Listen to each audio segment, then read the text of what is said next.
swing and a drive.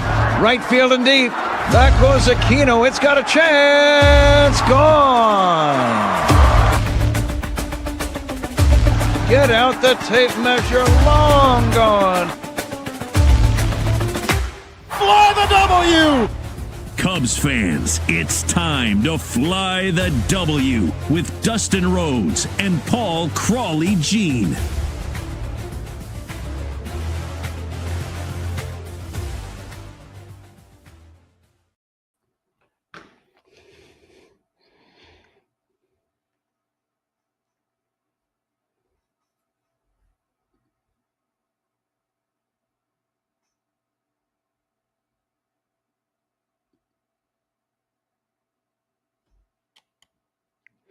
We are live, but right now I think Dustin's muted. So he's got to unmute the mic and we'll go ahead and get rolling here on this Fly the W podcast. Who muted my mic? I would never have done such a thing. You didn't even hear my smart ass comment to get things going, Crawly. All right, 3, 2, 1. You're listening to the Fly the W and watching the Fly the W podcast. It's episode 26. It's season number 4. Cubs stun Skenes and the Pirates. Wait a minute. What? Don't forget to listen, download, subscribe. Most importantly, review the podcast. Follow on all the socials. I'm at Mullyhaw on X. And you can follow me at Crawly's Cubs on X, Blue Sky, and TikTok, and Crawly's Clubhouse on Facebook, Instagram, Threads, and YouTube's where you're watching this. And you can email us at crawlysclubhouse@gmail.com. All right, Crawly. I know that I am not the writer of all of this. I write a little bit. You write most of this. The Cubs stun Skenes and the Pirates. Are you drinking the same Kool-Aid as my friend David Haw, who acted like basically the Cubs should just genuflect and get on the way, take the bus back to the Pittsburgh airport and fly themselves north of the Cheddar Curtain and hang out in Milwaukee? I mean, oh no, Paul Skenes, what will we do? So Paul Skenes is clearly one of the best pitchers in baseball. Clearly, he is the reigning rookie of the year. He's a really good pitcher. And what you and I both talked about last time we were on here is you better win the first 2 so you don't have to worry about the third, right? Like if we would have won today and swept the series, we would have all been ha, ha, ha, ha. Don't tell me, Dustin, I know you were watching this one as an early start. Don't tell me you weren't nervous after they were down 2-0. Perfect for my schedule, by the way. Perfect. Almost perfect. Like a 120 is really perfect.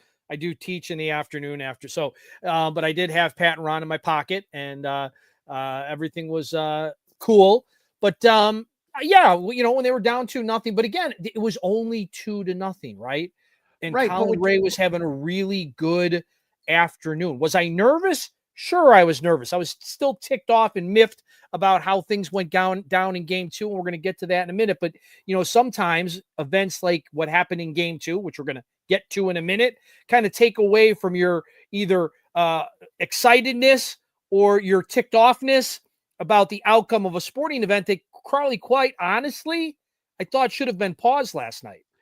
Yeah, and I here's what I'm going to say is that when you take a look at everything that happened, though, I'm not the type of guy that looks at every individual game. I kind of look at trends. And one of the trends that we saw in the Philly series, I want to say in the game they won, they were 4 for 22 with runners in scoring position.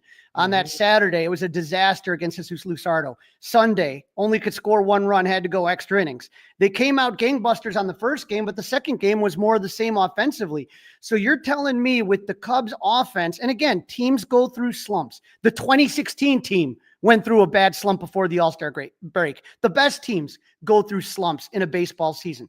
But you're telling me if your offense is slumping, if your best hitter is slumping badly, and you're facing one of the best pitchers, you're feeling hunky-dory? I'm not genuflecting to nobody, but I'm just telling you, it didn't look good. Yeah, it was. You were a little nervous, but I mean, here's the thing: right off the bat in that game, and I know we're kind of going ass backwards, but that's okay. It's a live podcast. It's a live thing. You know, this is what just happened. This is what's right, fresh in the front of my mind. So, I mean, Ian Happ hit the first pitch of the game, right, for a single. Right. So he wasn't going to be untouchable. His stuff wasn't that magical. And I just think that was a good thing. So it kept everybody engaged. Like, he's not a machine. He's a man. And I can hit this man. That's my point.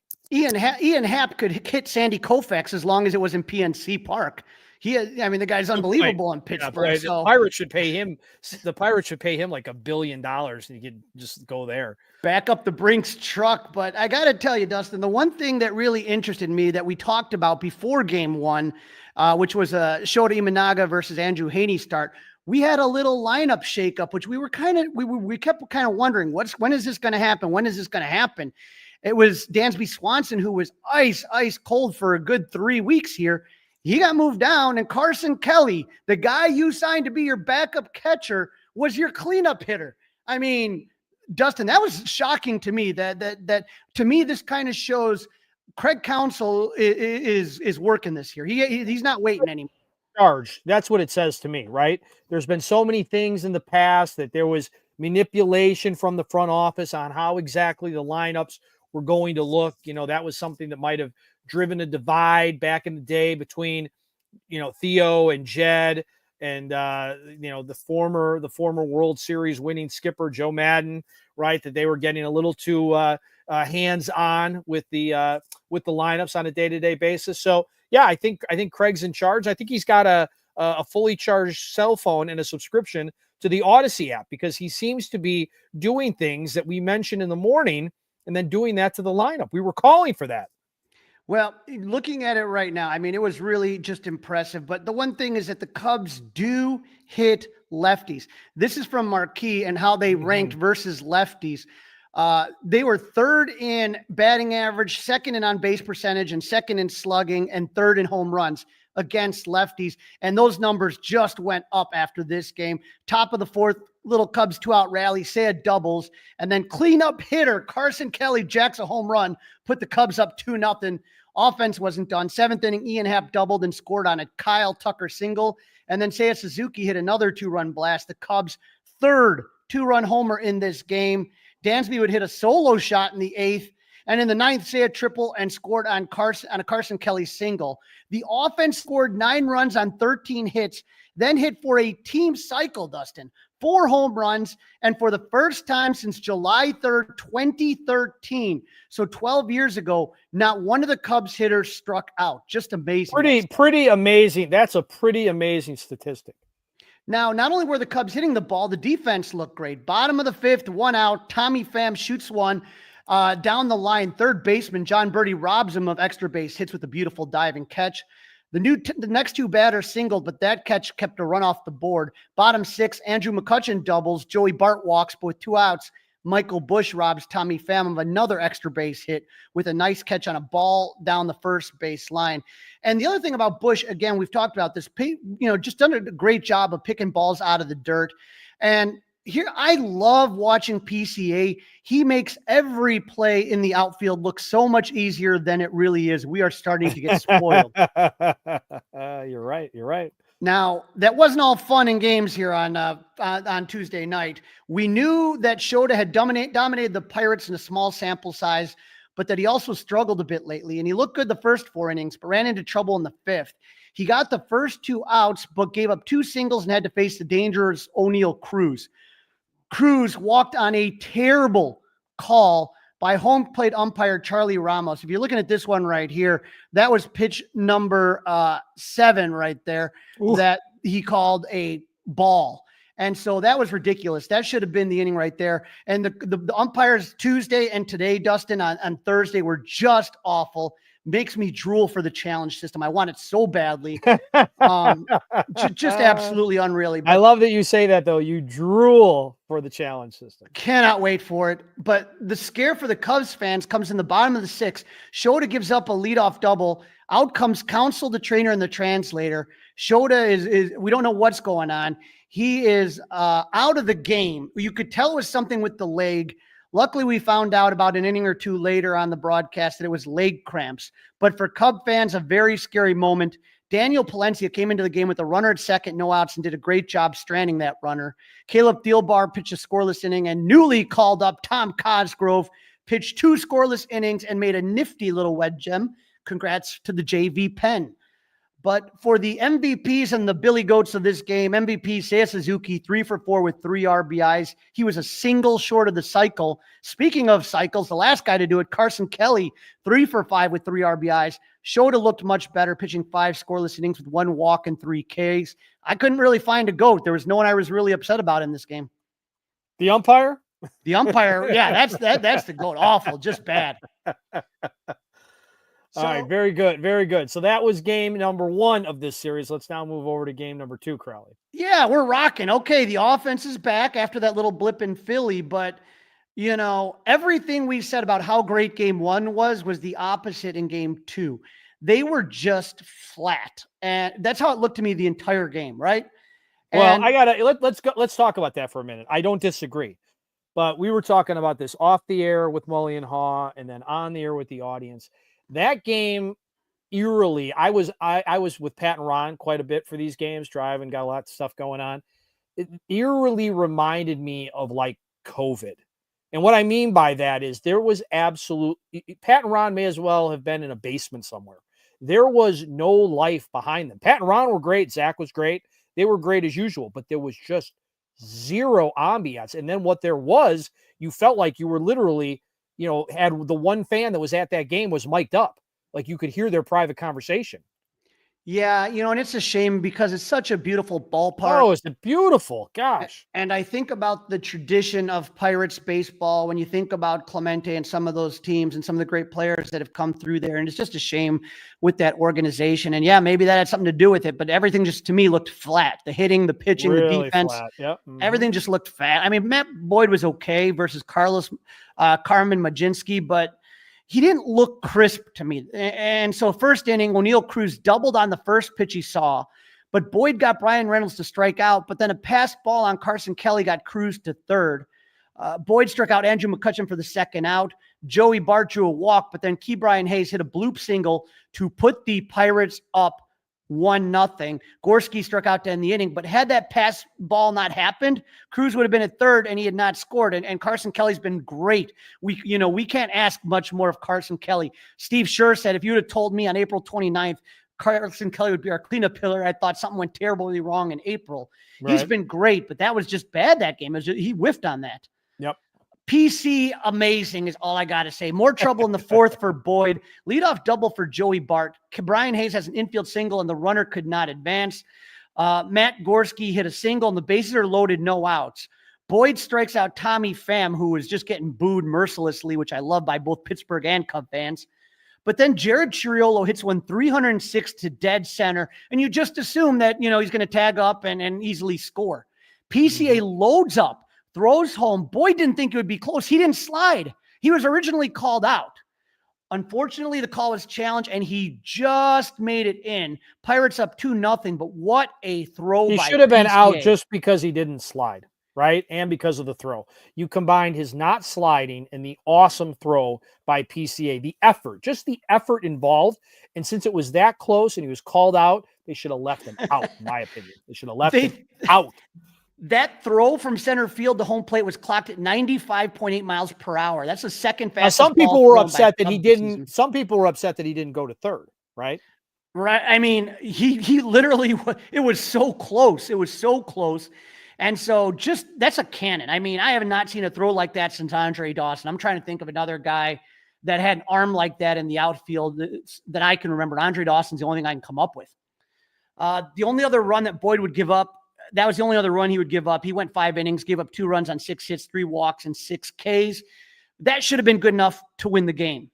But the offense didn't do much against starter Carmen Majinski. Top of the third, 2 on, 1 out. Kyle Tucker, who had a brutal trip to Pittsburgh, hit into an inning-ending double play. Top of the fourth, 2 on, 2 out. PCA hits one, 103 miles per hour off the bat, but right at Brian Reynolds. The Cubs finally got on the board in the 5th. Dansby Swanson led off with a single. John Birdie walk. Majinski was done. Ryan Baroque came into the game, and Ian Happ, Mr. Pittsburgh, singled. Swanson scored. Birdie moves to second to make it a 2-1 game.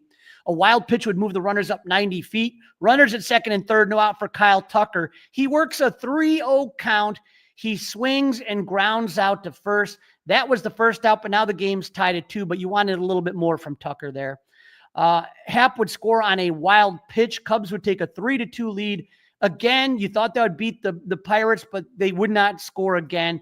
The Cubs were 1 for 6 with runners in scoring position, left 6 men on base. They only had 1 extra base hit. That was a John Birdie double. So not much there. And things, Dustin, fell apart 7th inning. Brad Keller was first out of the pen in the 6th. He worked the scoreless inning, comes out in the 7th, got the first out. But then as Isaiah Kinner-Falefa reaches on an error by John Birdie. Now, Birdie's done a decent job at third. I mean, he's not a Gold Glover, but that continues, Dustin, to be the weakest defensive link for this Cubs team. Just awful. I mean, just horrifically bad. Now, Caleb Thielbar comes in and strikes out O'Neill Cruz, but Brian Reynolds singles to put runners at first and second, 2 outs. Old man Andrew McCutchen comes to the plate. Thielbar gets in front of him 0-2, but McCutchen works the count to 3-2. He hits one where the shortstop usually plays. Thielbar puts his hand up, but then pulls it down so he wouldn't deflect the ball, thinking his defender was behind him. But Swanson was more to the third base side. Nico was more towards where the second base bag was. Both of them slide to get the ball. And Swanson looked like his wife Mallory, looked like a slide tackle, and the ball deflected off his foot and shoots right into short right field. Nobody's near the ball. Both runners score. And now the Cubs trail 4-3. And that's how that one would end, Dustin. What was worse, Crawly, in your opinion? The Birdie boot or the Swanson boot? Ah, boy. The Birdie one was a play that should have easily been made, in my opinion. With Swanson, he's usually good at that, and it just literally hit him in the worst spot and ricocheted. Like I've not seen a ball ricochet like that off someone's foot in that way. If he just stops the ball, yeah. Right? If just because I don't think he's got a play, right? Even if he gets to the ball, I don't think he has a play. So if he just stops the ball, who knows how things turn out. He may have tried to just stop the ball, but the fact is it hit him in the foot as he was sliding to try to stop the ball. I don't think he had an opportunity to actually put his hand on the ball and then throw somebody out. No, but again, he didn't block it. He didn't do anything. And so that was it. As far as MVP and GOATs, Ian Happ stays hot. He was 2 for 4 with the run. Nico was 2 for 4. And how about Dansby? That bat woke up in the 8th spot, 3 for 4. I thought Drew Pomerantz looked good in 1 inning of work, but the GOATs, Kyle Tucker, Seiya Suzuki, Michael Busch, were a combined 0 for 11. Suzuki struck out 3 times, Busch struck out twice, and Tucker hit into a double play with 2 on and hit a dribbler to first with runners at second and third. And so he left a lot of runners in scoring position. And obviously John Birdie and Dansby Swanson with the errors that really cost the Cubs the game there. Absolutely. All right. We've talked about it a little bit as we started the podcast, Crawly, but let's get a deeper dive on game number 3, which just wrapped up a few hours ago.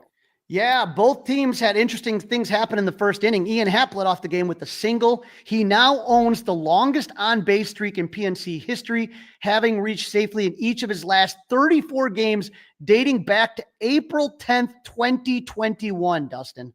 Pretty good. Unbelievable. So he added 3 more today with that hit plus another single and a double. But for the Pirates, Brian Reynolds hits a solo home run off Colin Ray to give the Buccos an early 1-0 lead.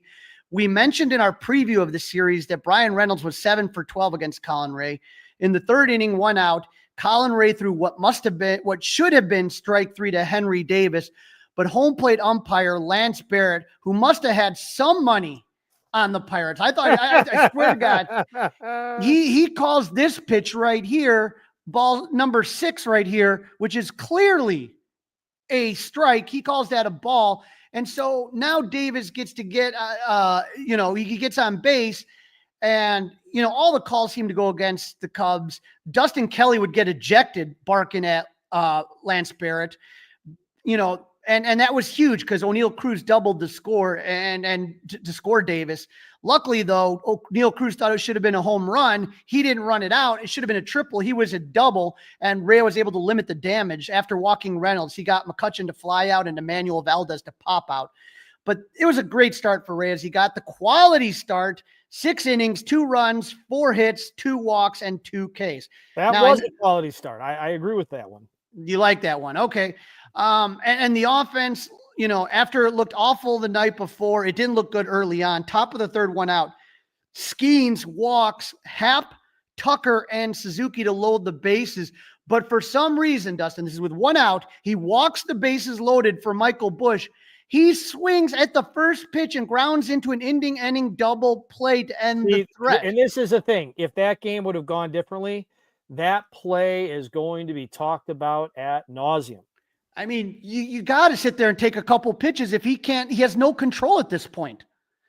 But it changed quickly in the fifth. Dansby Swanson, fifth inning, he leads off with a home run. Newly called up Nicky Lopez grounds out. Ian Happ struck out, but slumping Kyle Tucker hit a home run to tie it, and Seiya Suzuki homered for back-to-back jacks, and just like that, the Cubs had a 3-2 lead. Before today, Dustin, everyone says, oh, why are you going to genuflect in front of Paul Skenes?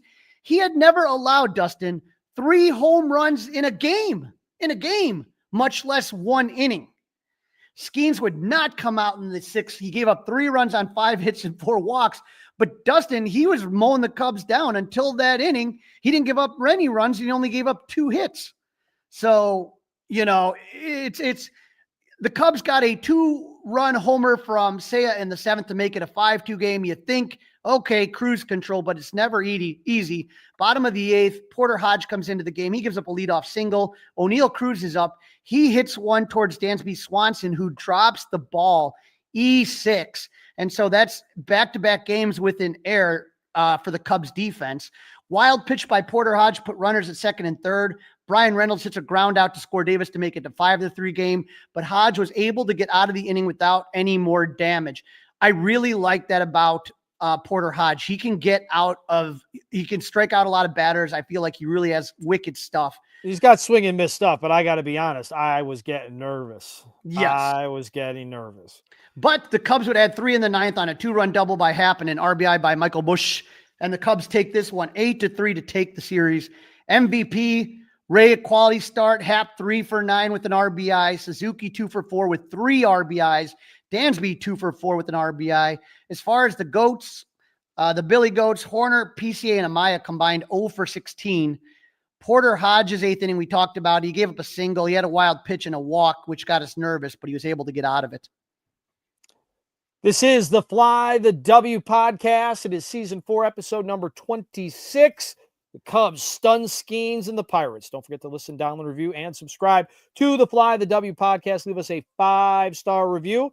Email us at Crawly's Clubhouse, gmail.com. And don't forget, you can watch us on Crawly's Clubhouse on the YouTube page. All right, Crawly. So the Cubs win the series. The Brewers took a loss to the White Sox this afternoon. We're not able to complete the sweep. And yesterday, I know the Reds lost both ends of a doubleheader to our least favorite team, the Cardinals. Well, I didn't have the Brewers loss in just yet. Okay. Well, so that'll change things up a little bit. We will add that loss to the total. So if we do a little bit math, Dustin, and like you said, public school educated here, the Cubs are in first place, 19-13. So always love to see the Cubs in third place. The Reds are 17-15 in second place, 2 games back of the Cubs. Milwaukee, with that loss to the White Sox, they are 16-16. They are 3 games back. The Cardinals 14-18, 5 games back. In Pittsburgh, 12-20. They are 7 games back. But, it was the Cubs. This was the first series they played. It's hard to believe we're in May and they just completed their first series against a division opponent. But it is amazing to me. Mind-blowing to me. But that is something they needed to do, and I'm glad we're able to sit here and talk about a win rather than a Cubs loss. Absolutely. All right, Crawly, I referenced it earlier, and now we got to get into this a bit. A fan on Wednesday night fell from the stands, a really scary moment. Yeah, and I was watching that on Marquee, the game, and I just want to give kudos to Jim Deshay and Alex Cohen, who's been subbing in for a sick Bugshiambi. But I was obviously not at the game, but all I know is that it's when you see players react like that, Dustin. Ooh. The way that they were kneeling down, they were gathered together. They showed a picture of one at Nikki Lopez doing the sign of the cross, right? I mean, that's scary stuff. I mean, when you see players shaken up like that, it's difficult. This happened when the Pirates were making their comeback and that ball kicked into center field. You know, the only thing, Dustin, that I can think about is like the only equivalent that I can remember last 10 years, say maybe. I remember when Albert Almora hit a foul ball and it hit a little kid. Yeah. And they were all extremely upset about it, and no one more than Almora. And some people feel like he never kind of came back from that. Right. It just shook him so much. But you saw those players shook. You could tell by the way that Alex and JD were talking that something serious had happened. And so there's video out there. I chose not to put any more pictures or any video out of there, just out of respect for the family. Right. But that was, if you see the video, Dustin, my stomach turned. Yeah. This guy literally flipped about 3 times before hitting it looked like head first. He is in critical condition. The Pirates put a statement out talking about the situation. And I had friends that were at the game, and some had pictures, some had video that, they didn't put out there either. But what I was told is that guy, fell. He didn't jump. It was a fall. He was jumping up, excited about, what was going on in the game, and that he was with his girlfriend with a woman, a buddy, and another woman. And then that buddy, after the guy fell, went down around really quick and jumped onto the field to try to help him out.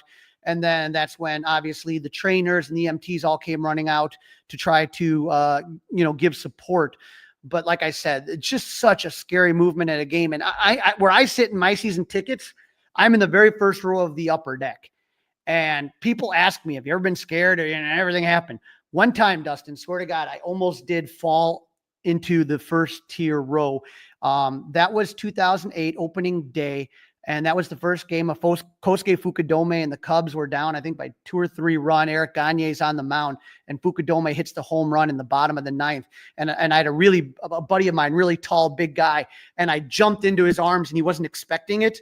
And he caught me, but kind of leaned, and it was like a very holy crap moment that we both kind of looked at each other like, okay, maybe we don't do that one again. But yeah, be careful. Will you? Yeah, that was definitely something that I sit there and I look at and I say to myself, man, that was, I just, like I said, it's just so scary that you see that and something like that happened. And so.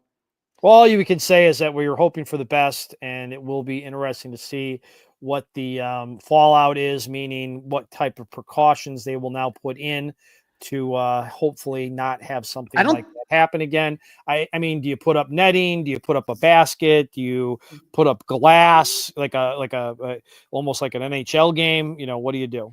That's why they put the baskets up at Wrigley. We joke around, the baskets give it, the baskets take it away, but it was drunk fans in the 60s dancing on top of that and then just falling over. So they put the basket in.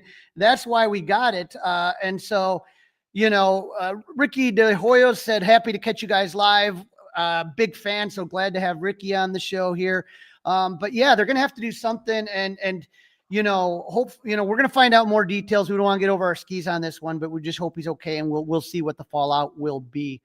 Absolutely. That's exactly the right way to do it. All right. So we've got some injury stuff to go over, some roster updates, and then maybe get ahead of the Brewers and the Cubs in Milwaukee this weekend. Yeah, we talked a little bit about Shota Imanaga. Here's what Shota said after the game through his translator. Yeah, so after the 5th, or a little bit during the 5th too, I felt like that feeling of like a cramp that's about to come. And so, I talked to the pitching coach. I felt like going into the 6th, and then the 6th inning, my legs completely cramped.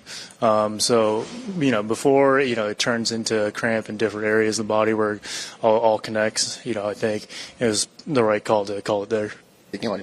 Yeah, I've experienced a couple times in the past where, with high humidity and, when my pitching's, it's going okay, I've had it in the past.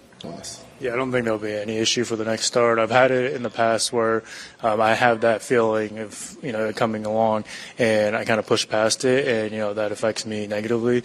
So I feel like today, I was able to stop it a few steps before anything, and it would become a bigger issue. And so, I think it took some courage to say, I should come out of the game, but I'm glad I did. Couple things in there, Dustin. Number one, he said that this has happened before. Right. So Nothing new. So he knew his body, right? He knew what he was feeling and what it was. Right. And so I think that's important. We didn't see it all of last year, and all we saw was him coming out of the game. And literally that's the one that would just be devastating for this Cubs team. And so the other thing, he's not going to miss a start. So he will be starting, he said, on Sunday in Milwaukee.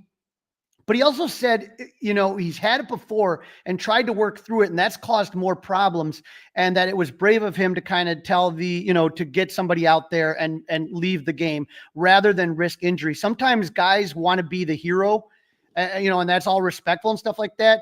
But imagine if Shota really would have done some damage to that hamstring. Imagine if something would have happened and he would have been out for a month or two. I don't know that the Cubs could have afforded that. So I'm glad that he, sucked it up and knew when to say when. And I think more players really need that attitude. It's not letting the team down. You let the team down more if you end up getting injured and not being able to continue on and play for your team.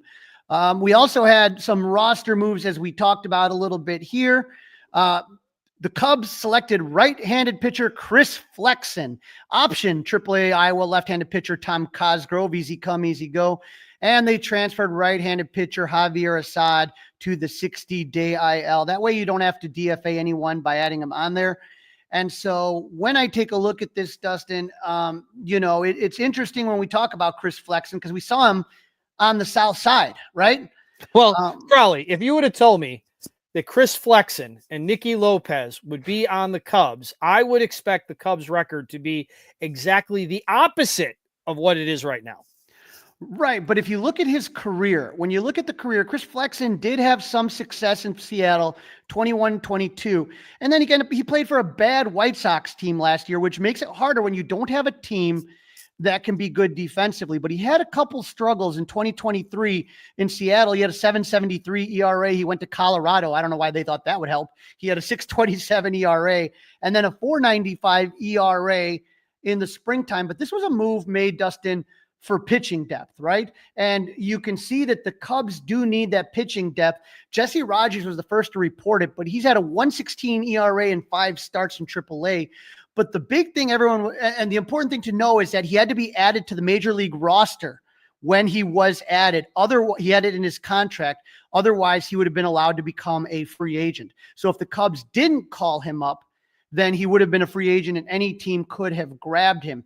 And so the thing to kind of keep in mind here is that the Cubs did some work, and this is some audio from Chris Flexen that I thought was interesting about how the Cubs approached him. Into the arm slot adjustment, how do you feel like that really helped find the consistency? Yeah, I came in spring training, and that was something after doing some labs. That was one of the most glaring things that they pointed out for me, and I think we had a goal of trying to get to a certain arm degree, and I think we're pretty close, if not quite there, and still trying to fine-tune it, but I think I'm in a good spot.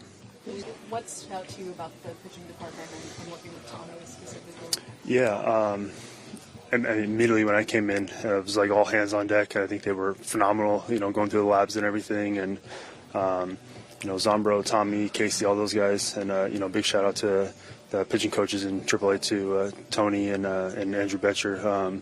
Those guys endlessly looked at video, looked at data, looked at everything, and looked at old video and trying to, help me get back to where I wanted to be ultimately. All right. So, the arm slot is the thing, Dustin. And again, you and I both kind of rolled our eyes when they signed Colin Ray in the offseason, right? Right. Like when they did not get it at all. Yeah. This is a dumb signing. What a waste. We didn't know about Matt Boyd, kind of rolled our eye. We're really rolling the dice with this guy, right? Maybe they're seeing something, and maybe Flexen will be one of those stories that can hopefully help the Cubs as they're struggling with injuries. And speaking of struggling, another guy that could help, Tyson Miller, he is doing really good. He's going to appear in his 5th rehab outing for AAA Iowa on April 29th. And so that was recently. He's only allowed 3 hits over 4 1/3 innings. So, when he comes up, that's just going to be another weapon that Craig Counsell can go and use to help fortify this bullpen, which, again, when you talk about the weaknesses here of this team, You'd like to have a couple more bullpen arms, and you'd like to have a everyday third baseman. But if Chris Flexen's a guy, if Tyson Miller can do what he did last year, all of a sudden that bullpen becomes a lot deeper. Oh, way deeper, right? Yeah, much deeper. Great point by you. Great point by you, Crawly. As usual, I will say, as usual. All right, Crawly, it's time to get into this Brewers series. The Brewers and the Cubs, first time around, and you're listening to the Fly the W podcast. Listen, download, review, subscribe, 5-star reviews. Email Crawly and I, Crawly's Clubhouse, gmail.com, and you're watching us, or you can watch us on the Crawly's Clubhouse YouTube page. All right, Crawly, the Cubs and Brewers north of the Cheddar Curtain. Yes, sir. Last season, the Brewers finished with a record of 93-69 and clinched the NL Central on September 18th when the Cubs lost to the Athletics. It was their second consecutive division title in their third and fourth seasons. Unfortunately for the Brewers, fortunately for Cub fans, they ran into the Miracle Mets Part 2 last offseason. In the deciding third game of the wild card series, the Brewers were up 2-0 in the bottom of the ninth. 1 out and runner at the corners. Pete Alonso hit a 3-run blast off Devin Williams, and the Mets would stun Milwaukee 3-2, once again coming up short in the postseason. But the Brewers dominated the regular season against the Cubs, going 8-5 against the Northsiders. So, Dustin, the Brewers never really do much in the offseason. It's just whatever they do just seems to work somehow. Whatever free agent, whatever minor leaguer, whatever guy they got in their system, it always seems to work. So when you take a look at the key additions, Nestor Cortez, they got him in a trade for Devin Williams, with the Yankees, and then he gets hurt right away. Tyler Alexander's a swing man, and Caleb Durbin's an infielder. But, I mean, would you be impressed with that offseason haul? No. And then they lose Willie Adames, Devin Williams, and Frankie Montas. And so you're thinking to yourself, the Brewers got to suck this year, but they're still not far out of it. They're in third place barely. If they could have gotten the sweep, they would have had some momentum going into Milwaukee, right? Sure would have. And so it's been a rocky start for the Brewers in 2025. The injury bug has decimated their starting pitchers. Nestor Cortez and DL Hall are on the 60-day IL. Aaron Ashby's on the 50-day IL. Outfielders, Garrett Mitchell has an oblique injury, and Blake Perkins has a right shin fracture. The Brewers were so desperate for starting pitcher, they signed Jose Quintana in the beginning of March, and in April traded a top 10 prospect to Boston for pitcher Quinn Priester, who we're going to see coming up. The Brewers were able to get off to a good start after a rough opening series against the Yankees. You remember the torpedo bat controversy. But lately they've been struggling. They lost a 4-game series to the Giants in San Fran. They lost 2 of 3 to the Cardinals in St. Louis. But luckily they got to play the White Sox on the south side, where they took 2 out of 3, dropping today's game at 35th and Shields. The Brewers are 9-4 at home, but Dustin, they are 7-12 on the road. So a much better team up north than they are when they got to travel. They have a record of 11-12 against teams above 500, such as the Cubs. They are 4-6 in their last 10 games, and the Sox just snapped a 3-game winning streak that they were on. So thanks, White Sox. I don't like to thank them, but I guess we're going to have to for that one. Have to thank them for that one. All right, Crawly, it is time for the tail of the tape. All right, here we go. Batting average, Cubs lead that 264. That's the second best in baseball. The Brewers are 15th with 244. Slug, the Cubs are slugging 457, third best in baseball, while the Brewers are slugging 368, which is 23rd.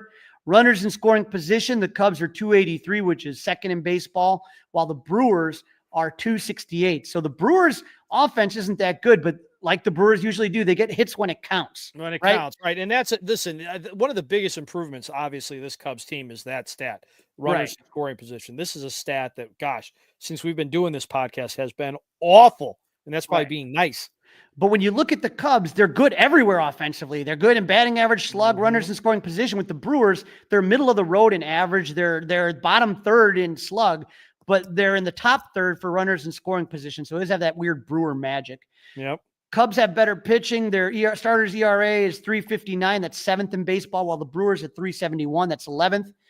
Relievers, they're pretty even. The Brewers have the edge on that. They are 22nd in baseball with a 138 whip, while the Cubs are 23rd at a 144 whip, so right behind them. Fielding, the Cubs are second in baseball with a 15 DRS, while the Brewers are 14th with a 5 DRS. But this, Dustin, is going to be interesting stat, right? Yeah. This is interesting. It's a battle of the base stealers. The Cubs are first in baseball with stolen bases. When was the last time that happened? I need to contact Chris Komka. Yeah. But they are first with 44 stolen bases, but the Brewers are right behind them with 40. So this is going to, depending on how the pitching goes, you are going to see a lot of base running in this series. All right, game number 1 be Friday night, tomorrow night. We're doing this Thursday afternoon. It's a 7:10 first pitch, Apple TV. So the Score is your only local broadcast. I got to say, though, Crawly, we've talked about this before. Well, Apple TV has an unbelievable picture. So most TVs that are 4K, but most broadcasts aren't. That's the key. See, that's the key.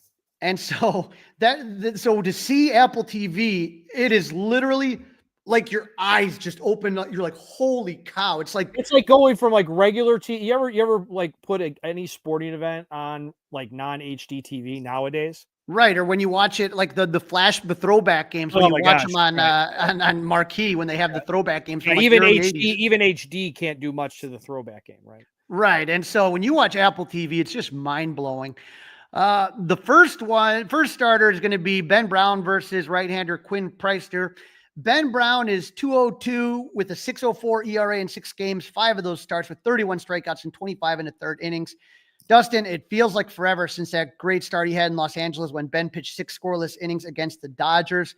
Since then, he gave up 1 run on 3 hits in 4 innings only against the D-backs, but had to throw 100 pitches to get through 4 innings. His last start against the Phillies was even worse. He didn't make it out of the 4th inning, giving up 6 runs and throwing pitches. Craig Counsell called out Ben's inability to give them length. You had Tommy Hotovy on the Mully and Haw show. Here's what Tommy had to say about Ben Brown. I think the reason Craig said it is because that's what Ben is thinking to himself too. Yep. I think Ben knows that he has the ability to be an elite starting pitcher in this league. He knows that he's continuing to work on things and get better. He knows,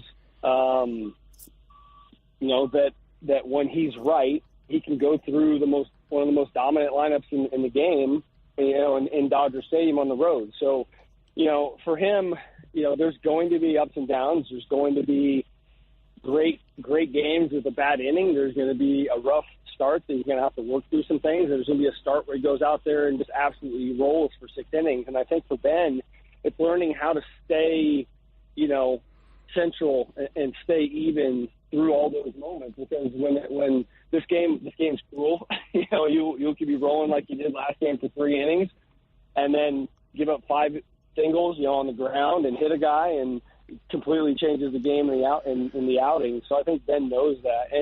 And the one thing for Ben too, like he's continuing to work to grow his arsenal, to work on new pitches, to find ways to continue to improve. And I think back to last year, had he had the last 3 months of the season to do a lot of the things that he was wanting to work on last year, like he might be in a very different place right now. And I think is extremely important for us with Ben to get him back to that initial point of success, trusting his 2 best pitches and get on a nice little steady run here of building up innings and workload to then continue to work on the things that he wants to work on. It was tough last year in the offseason not having kind of the full ramp up, the ability to work on all the things from a pitch package standpoint that he wanted to work on. But we're going to see that evolve as this year goes on. I'm 100% confident in that, and I'm confident in the work that he's putting in. So, it's going to be fun. The Ben Brown watch this year is going to be fun to see when he does start to break out some of those newer pitches in his arsenal when that time comes as he continues to gain more confidence over the year. I thought that was a really interesting clip, and it's always great when Tommy's on the Mully and Haw show on 670 The Score. Here's the thing with Brown. What Tommy was talking about is he lost half a season last year, so he should be further along in his development. And unfortunately, the Cubs need him to start now. You know what I mean? Right. That's just how it is. But if he would have had that time, everybody knows Ben Brown has two very, very awesome pitches, right? He's got an awesome fastball and he's got an awesome knuckle curve, but that's it, right? He doesn't really have a third pitch that he throws with any confidence. And that's the problem. That's for a reliever, it's a lot easier to get through with two awesome plus pitches. For a starter, it's much more difficult. Just to give you an idea, Dustin, he throws his four-seamer 57% of the time, the knuckle curve 40%. He has a changeup. He's only thrown it 2% of the time. And so he's not confident with it yet. And the gap, and you can see the issue. The issue he has is his fastball's a 95-mile-per-hour fastball, which is higher than league average, but his changeup's 91. There's only 4 degrees difference. He's got to learn to throw that changeup where there's separation between the two, but it looks similar, right? So I agree. I mean, this is a big start for him. This is a big, you want to see like a bounce back, right? He's only faced the Brewers once in his career. He pitched 7 no-hit innings, giving up 2 walks and striking out 10 in Milwaukee. That's one of those elite starts that Tommy Hodavy's talking about. More of that, please. Nobody on the Brewers has to hit against him in a small sample size. So let's do it, right? The Brewers will go with Quentin Preister, the pride and joy of Cary Grove High School. It's a first-round pick of the Pirates in 2019 before being traded to Boston last season and then traded to the Brewers after the Nestor Cortez injury. Preister's a 6'3" righty who is 1-0 in 4 games started with a 3.79 ERA, 13 strikeouts in 19 innings pitched. In his 4 starts, he hasn't gone deeper than 5 innings. He pitched 5 shutout innings against Detroit on April 15th, gave up 2 runs in 4 innings against the Giants. But in his last start in St. Louis, he gave up 5 runs on 8 hits in 5 innings of work. The Cubs have seen Preister once in his career when he got a start with the Red Sox last season. He gave up 4 runs on 5 hits in 6 innings when they played him in Boston. The Cubs haven't seen much of him, but Seiya was 2 for 3 with the home run and John Birdie 2 for 2 with the walk. Quinn throws. So I wonder if Birdie will be back in there on Friday night. Oh, yeah. Quinn throws a sinker, a slider, and a cutter. He's an extreme ground ball pitcher.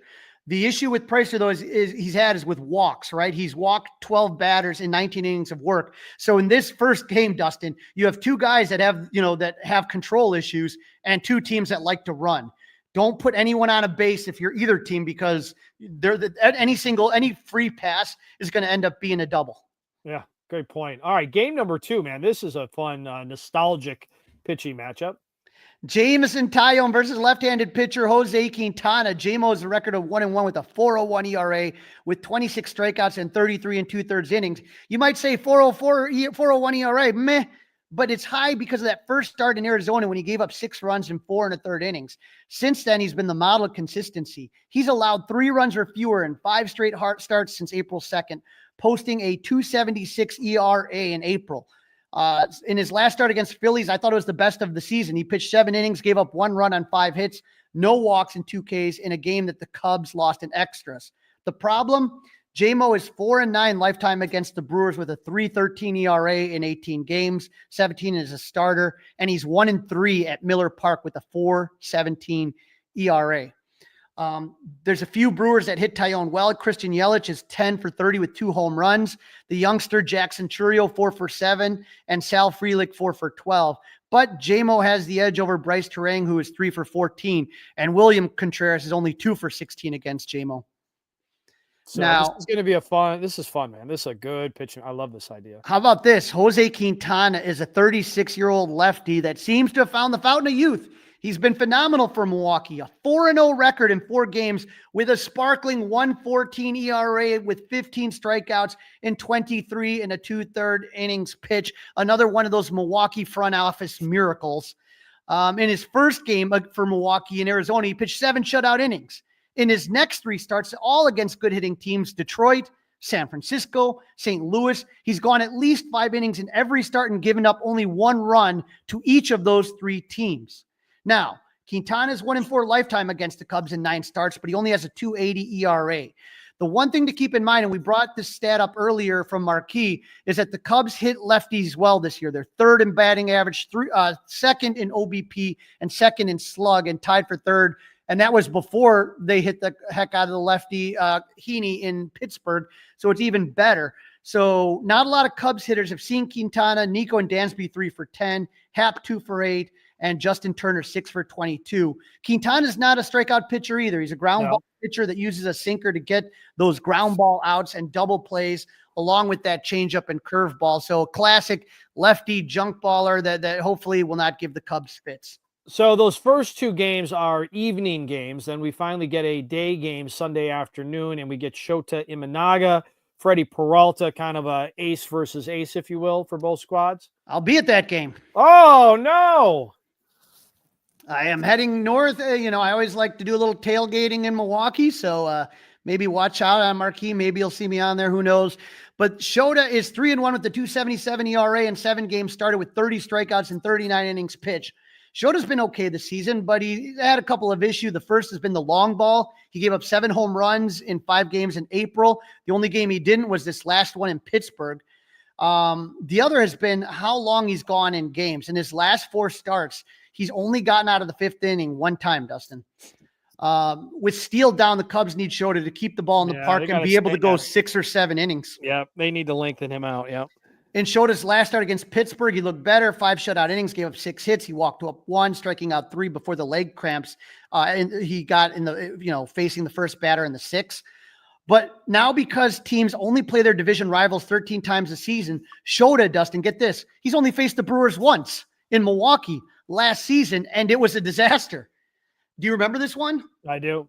They gave him that extra rest that they thought would be helpful. When he came back, he got ambushed. Start, yeah. Mm-hmm. Again, right? They skipped the start against the Cardinals, right? Yep. I think something else I got all wound up about. Yep. He got ambushed. He gave up 7 earned runs, 8 hits, 2 home runs, and 4 in the 3rd innings. His worst start probably of the season.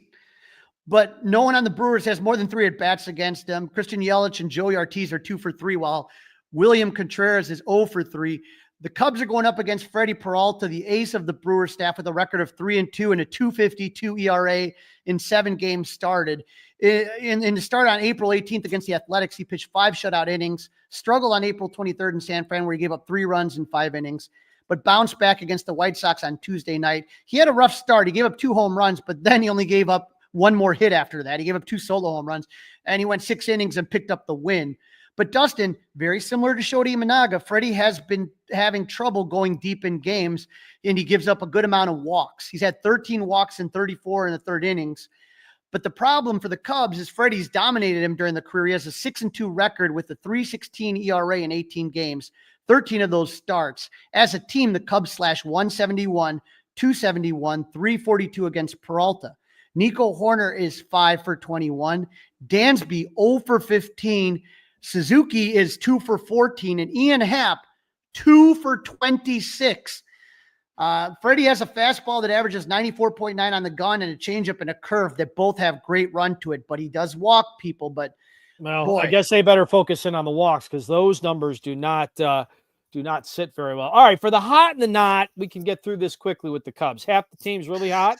The other half, you're right, Crawly, the other half is not. And I think anybody even remotely listening to this podcast know who we're talking about. So let's move over to the Brewers. You probably haven't seen a whole lot of them. And of course, William Contreras is still hot. Yes, sir. Jackson Chury, though, they gave that youngster a big contract. He's living up to it. He's living up. He's 9 for his last 24 with 2 doubles, a homer, and 4 RBI, slashing 375, 375, 625. William Contreras always loves hitting against the Cubs. 6 for his last 18 with 3 RBI, slashing 333, 500, 333. And the other youngster, Sal Frelick, is 5 for his last 17 with 2 RBIs. Now, on the not list, their second baseman, Bryce Terang, is 2 for his last 16.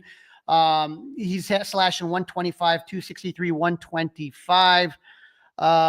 Also struggling a little bit, Christian Yelich. Not that bad, though. He's 5 for his last 21 with 3 RBI, slashing 238, 333, 238. Prediction time. I will go first. I say 2 out of 3. I'm not feeling great about Sunday, though, because of the offense. But let's work some walks. I'm hoping Ben Brown can bounce back. And I'm hoping that Wrigley Field North is rocking with Cub fans like yourself, Crawly. Yeah, the pitching matchups are really interesting. You ever see that Spider-Man meme where everyone's pointing at the other Spider-Man? Right. I feel like all of these pitchers are have similar qualities to them. And so it's almost, to me, like a coin toss. Hopefully the Cubs, like I said, you can't have half your team being cold and one of those guys being named Justin Tucker. So I feel like they still, the 3 solo home runs really turned things around, but you got to get Michael Busch, PCA, and Kyle Tucker going. If those 3 guys get going, I like the Cubs' chances. I'll still say the Cubs take 2 out of 3 Friday, Saturday, and lose Sunday. All right, well, we're simpatico. That's a wrap. Don't forget to listen, download, review, and subscribe to the Fly the W podcast. You got any questions? You got any concerns? Well, we got answers. Email us, crawleysclubhouse@gmail.com, and continue to watch, continue to subscribe. Crawley's Clubhouse is on the YouTube channel. Crawley, enjoy the trip north of the Cheddar Curtain, and we will talk early next week. Yep, and if you see me out there, please stop by and say hello. I'm excited about it. Always a good rivalry. All we can say is, go Cubs!